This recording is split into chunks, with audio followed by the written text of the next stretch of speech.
sekalian, Bapak Ibu yang dirahmati Allah Subhanahu wa taala, alhamdulillah kita bertemu kembali di pengajian malam Senin Pon.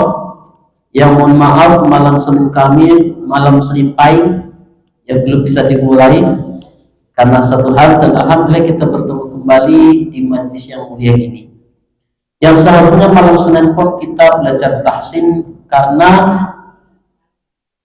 dulu tertunda tentang adabul haji wal umrati, adab haji dan umrah, dan kita bulannya pas, maka kita khusus malam Senin Pon ya, masih ya, khusus malam Senin Pon ini kita bahas adabul haji wal umrah, adab haji dan umrah. Yang kita ketahui bahwa ibadah ini sangat mulia, ibadah ini sangat agung, maka kita harus melakukan persiapan dengan persiapan yang matang. Tidak hanya harta, ya, ternyata persiapan ruh juga sangat penting. Contohnya kita lihat ibadah puasa yang sudah kita lalui. Seseorang bisa saja secara rukun, secara syarat sah untuk memenuhi puasa, tetapi ternyata bisa tidak mendapat apa-apa gara-gara ruhnya tidak siap. Ya, man lam yada' qaula zur, Allah tidak butuh kepada lapar dan dahaganya. Demikian juga umrah, jamaah sekalian dirahmati Allah SWT, persiapan ruh itu sangat penting. Jadi jangan diremehkan perkara adab, perkara tazkiyatun nafas. Jadi seorang secara hukum fikih sah, rukun syaratnya, wajibnya terpenuhi, dia terpenuhi, tetapi bisa tidak mendapat pahala karena adabnya tidak terpenuhi. Maka sebagai muslim ya hendaklah ketika beribadah harus siap mantap lahir dan batinnya. Maka jangan sampai ibadah haji umroh yang biayanya besar, ya, jauh dari keluarga, bahkan resikonya meninggal. Ya, kalau kita tahu sejarahnya orang berhaji zaman dulu, ya, pakai kapal laut, mati dibuang ke laut, transit Singapura, kerja dulu, ya, nyari uang untuk biaya melanjutkan perjalanan. Pas pulang gak punya uang, kerja dulu. Bahkan ada yang memilih jadi warga negara Arab sana. Maka ibadah ini sangat mulia, jangan sampai muspron karena ruhnya tidak siap. Maka ulama membuat sebuah pembahasan tentang adab-adab ketika haji dan umrah, mempersiapkan ya diri seorang yang akan berhaji dengan taubat yang sebenar-benarnya. Karena misalkan ruhnya harus bersih, harus mantap, kita pernah membahas bahwa hati yang bersih adalah mereka yang siap beribadah kepada Allah Subhanahu wa ta'ala. Jadi untuk mempersiapkan hati kita untuk berumrah, berhaji, banyak-banyak beristighfar kepada Allah Subhanahu wa ta'ala, karena nanti kita akan menghadapi di sana ibadah yang luar biasa. Karena ada kasus ya sudah jauh sana karena ruhnya belum siap, pas di Masjidil Haram bukannya masih iman ibadah malah nonton YouTube. Ya sempat viral juga di depan Ka'bah main game, viral di media sosial. Bukannya di depan Ka'bah itu main game, karena dari awal belum siap ruhnya jauh sekalian. Akhirnya semua kita bisa bersilaturahim ke sana, berkunjung ke Masjidil Nabawi, Masjidil Haram, amin ya rabbal alamin. Kita obat besar ya Pak, dengan tobat yang tulus, tobat yang sebenarnya. Atau baru tariqul falahi, tobat itu jalan menuju kemenangan, jalan menuju kesuksesan seorang dalam beribadah. Dengan tobat seorang akan siap untuk menjalani perintah-perintah Allah Subhanahu wa ta'ala. Dengan tobat seorang akan ringan, karena tobat itu memecah hijab antara seorang hamba dengan Allah Subhanahu wa ta'ala. Siapa yang buat hijab? Setan. Ya. Jadi kita itu hidup berdampingan dengan setan. Yang setan tugasnya adalah membuat hijab, pembatas antara kita dengan Allah Subhanahu wa ta'ala. Dan pemecahnya adalah taubat. Wa tubu ila Allah jami'an ayyuhal mu'minun. Ya, dan bertobatlah kalian kepada Allah, ya, ayyuhal mu'min, wahai orang beriman, la'allakum tuflihun, mudah-mudahan kalian ya memperoleh kemenangan. Ruya Muslim, diriwayatkan oleh Muslim an Ibnu Umar radhiyallahu anhuma, dari Ibnu Umar radhiyallahu anhuma, qala, beliau berkata, qala Rasulullah sallallahu alaihi wasallam, bersabda Rasulullah sallallahu alaihi wasallam, ya ayyuhan nas, wahai sekalian manusia, tubu ilallah, bertobatlah kepada Allah. Fa inni atubu fil yaum, maka sesungguhnya atau bahwasanya sesungguhnya aku bertobat kepada Allah setiap hari, ilaih kepada Allah, mi'ata marratin, 100 kali. Jadi Rasulullah SAW saja setiap hari bertobat, ya, istighfar kepada Allah 100 kali. Itu Rasulullah yang surganya sudah dijamin, yang sudah dijaga oleh Allah Subhanahu wa ta'ala dari perbuatan dosa. Tentu kita harus bersungguh-sungguh untuk beristighfar kepada Allah Subhanahu wa ta'ala. Minimalisnya ba'da salat rawatib, ya, ba'da salat 5 waktu, ya, ringan 100, bisa diangsur. Ba'da maghrib tadi 25, ba'da isya 25, ba'da subuh 25. Tetapi masalahnya kadang setan itu pintar, lebih lembut di budayanya, menjadikan orang lain tidak berpikir, ya, tapi sibuk dengan lain. Untuk yang lain bisa sempat, bisa tidak sempat pikir pada maghrib yang tidak lebih 10 menit, tapi di lain waktu bisa sempat dengan handphonenya 2 jam gak kerasa. Itulah tipu daya setan, jam sekalian. Terkadang itu hal-hal yang demikian itu terlewatkan. Zikir setelah sholat tidak lebih dari 15 menit kadang lewat. Bahkan ada orang, ya, setelah salam bukannya zikir tapi keluarkan handphone. Nah, ya, saya sering melihatnya, ya, karena kami terbiasa kalau diantara sunnah jadi imam itu menghadap ke jamaah, itu sunnah.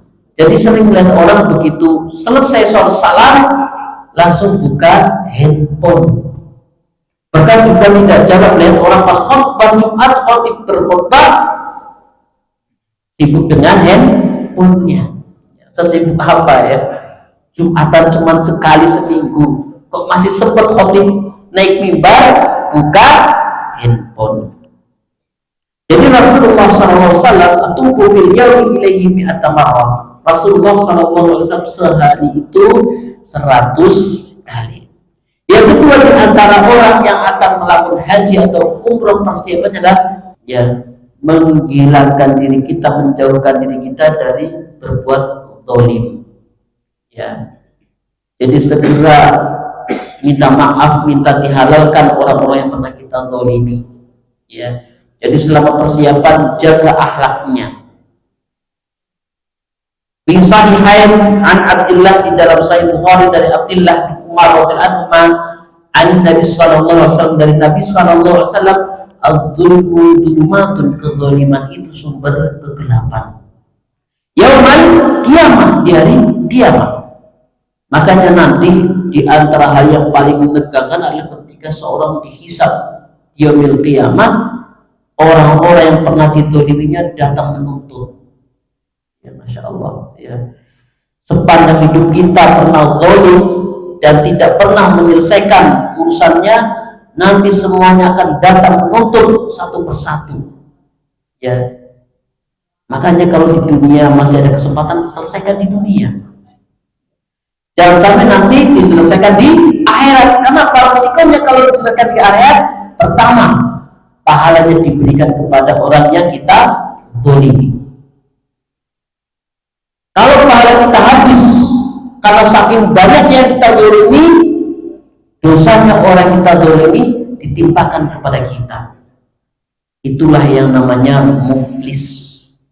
Maka mumpung kita masih kesempatan, ayo kita selesaikan kezaliman-kezaliman yang pernah kita lakukan. Kita ingat-ingat kita pernah zalim dengan siapa, selesaikan di dunia. Karena penyelesaian di akhirat, ya, sudah tidak bisa ditolerir lagi. Kalau di dunia masih kita bisa menebus, ya, kita bisa meminta maaf, kita bisa membuat perundingan agar urusannya selesai. Maka jamaah sekalian Bapak Ibu yang dirahmati Allah Subhanahu wa taala, di dalam Sahih Muslim an Abi Dzar radhiyallahu anhu, dari Abi Dzar radhiyallahu anhu, an Nabi sallallahu alaihi wasallam, dari Nabi sallallahu alaihi wasallam, fima wa'anillah tabaraka wa ta'ala. Berarti kalau ada hadis yang diriwayatkan dari Allah berarti hadis qudsi. Annal qala ya ibadi, wahai hamba-hambaku, inni haramtu dzulma, sungguh aku haramkan kezaliman, ala nafsi, ala diri, terhadap diriku.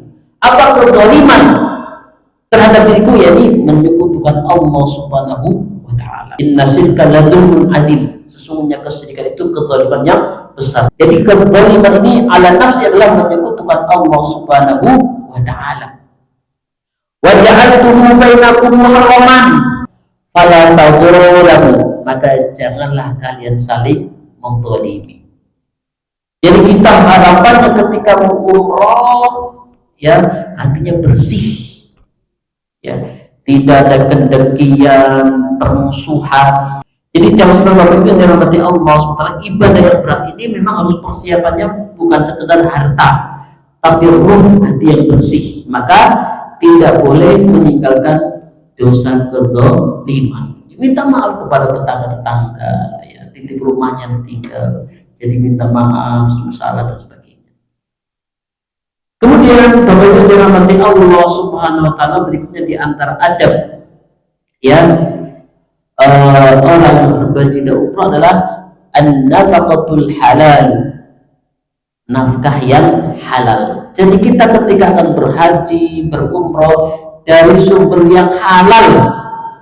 Kemarin viral juga, ya, orang berhaji dari menang judul. Ada lewat di beranda saya, Masya Allah, menghajikan orang tuanya dari hasil judi online, ya, menang 200 juta.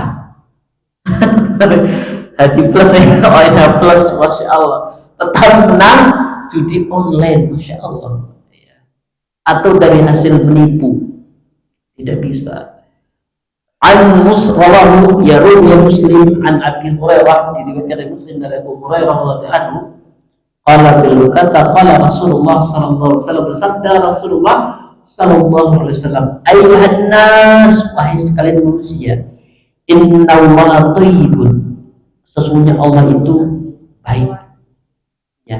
La yuqbalu illa thayyiban, tidak menerima kecuali yang baik-baik, ya. Agar apapun ibadah kita, semua fasilitas pendukung-pendukungnya kita ambil dari semua yang halal. Baju kita, ya, sarung kita, sajadah kita, semua kita beli dari hal yang halal.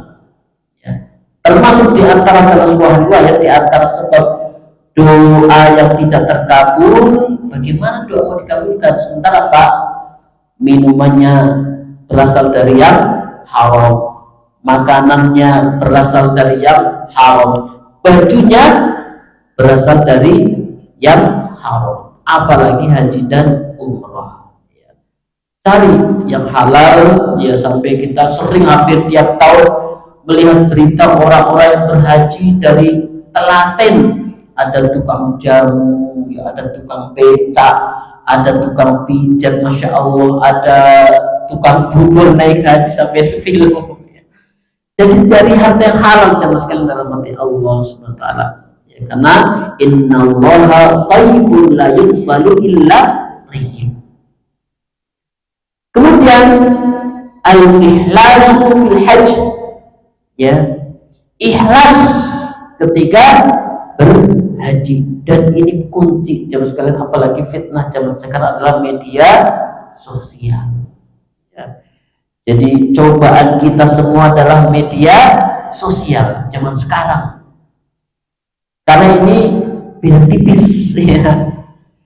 Beda kalau yang merekam adalah biro haji dan umroh, itu selamat, ya, itu bisa motivasi. Atau panjenengan punya saudara yang kaya, ayo kapan nyusul, gitu.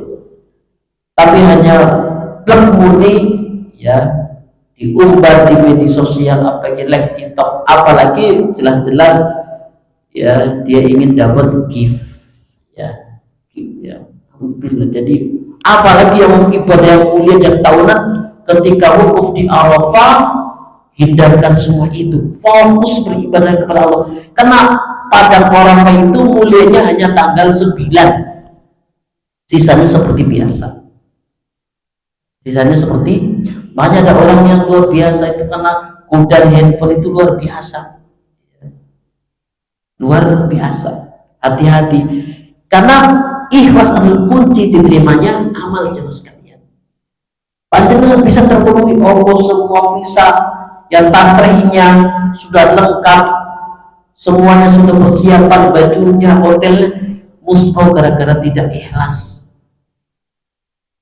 Dikit-dikit langsung media sosial, dikit-dikit langsung media, silakan jangan untuk kenangan disimpan di rumah tapi jangan diumbar berlebihan ya, apalagi dadak live di media sosial. Anna Rasulullah sallallahu alaihi wasallam qala al-a'malu binniyatin, setiap amal itu tergantung niatnya, walikulli bi'imana, dan segala sesuatu itu tergantung niatnya. Faman kana hijratuhu ilallah, barang siapa hijrahnya kepada Allah wa Rasulih dan Rasulnya, fa hijratuhu ilallah, maka hijrahnya kepada Allah. Jadi semoga kita nanti semua bisa dimudahkan ke sana, dan ini yang paling harus kita fokuskan jemaah sekalian ya, ini yang kita utamakan agar kita betul-betul maksimal ya pahalanya di sisi Allah Subhanahu wa ta'ala.